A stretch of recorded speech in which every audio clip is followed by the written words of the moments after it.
হাতিরঝিলে water ট্যাক্সিতে ভ্রমণ আর গাছের ছায়ায় বসে গল্প আর আড্ডায় ঈদের দিন কাটে অনেকের। দুপুর থেকে সন্ধ্যা পর্যন্ত সরগরম ছিল পুরো ঝিলপাড়। একদল যায় তো আসে আর একদল।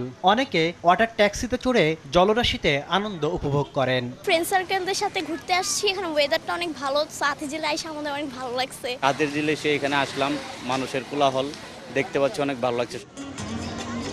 এবারের ঈদের আনন্দ বাড়িয়ে দিতে রাজধানীতে কারুশিল্প, হস্তশিল্প সহ নানা সামগ্রী নিয়ে ঈদ মেলার আয়োজন করে উত্তর সিটি কর্পোরেশন।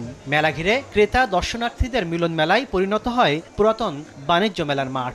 মায়ের জন্য আমি ঈদ সালামি থেকে 2টা চুড়ি কিনেছি। ঢাকা শহরে তো বের হওয়ার তেমন একটা জায়গা নেই, এরকম মেলা হলে বের হওয়া যায়, আসা যায়, ফ্যামিলি নিয়ে ঘোরা যায়। ঈদ উপলক্ষে আগে অনেক মেলা করতাম, কিন্তু ঈদের দিন এর আগে কখনো মেলা করি নাই, তো এবারই প্রথম।